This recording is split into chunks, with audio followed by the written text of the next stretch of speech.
There was a time in my life when I had nobody to support me. I was alone and helpless, grieving over things that I thought mattered the most, disappointed in people whose presence at times like those I had taken for granted. My expectations from them were so high that they had turned into beliefs. Little did I know that the world doesn't work like that, it never did. Nobody showed up to lend a hand to lift me up from the pit of darkness and hopelessness.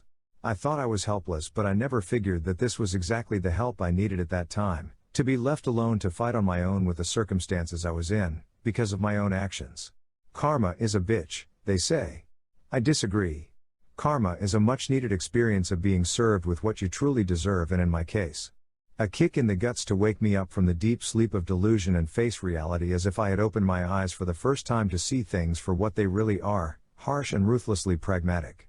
The resentment I felt for those I had expected to be on my side slowly faded into nothingness, and I was left with nothing but enlightenment, which was going to help me a lot in the pursuit of fulfilling my life's dreams, this time on my own without a second thought. Life has its unique ways of teaching those who are not wise enough to perceive things the way they are instead of what they should be, for their own emotional comfort. It seemed like a big deal at that time, but it was just a reality check I was faced with. I learned to stop being pathetic, being at somebody else's mercy. I realized that when people say they like you, they are talking about your outer cover. It has nothing to do with your true self or inner soul. Nobody cares about a man who exhibits all his secrets out in the open. It is the curiosity to know things about you that keep them coming after you. The anticipation of what it would be like to be with you, to know you more, and to have the secrets of your life revealed page by page is what makes you interesting. This is exactly what makes you likable and lovable. Who will watch a movie that is predictable from the first frame till the last? Your life is one such movie. It is up to you to make it unpredictable or boring.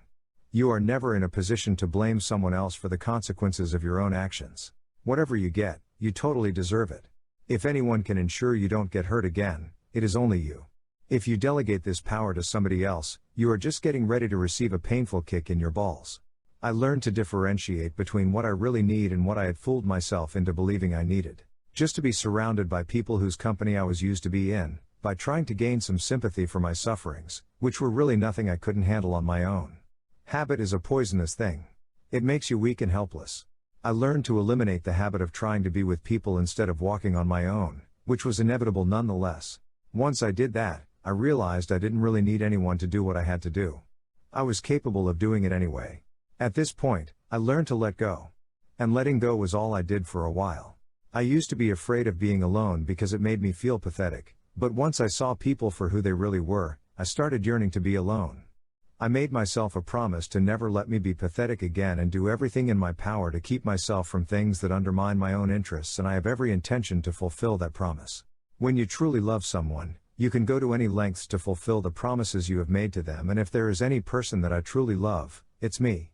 Who better understands your emotional needs than yourself, and why rely on others when the only person who is going to stay by your side in the time of need is you? Once you learn to live on your own, you start being interesting to people again. Just think about it, there is a man who has everything he needs and he seems to know how to get what he wants without any external help. Who wouldn't find him interesting? The suspense of his life's movie starts attracting people, and they wouldn't want to leave him alone even if he wants them to. But beware, as this is the same trap you fell into the first time. It is best to ignore what they are interested in and focus on what you want instead. The lesson life has taught me is that being alone is not being helpless and pathetic, it is, in fact, being awesome instead. And you don't have to be Barney Stinson to know how to be legendary and awesome.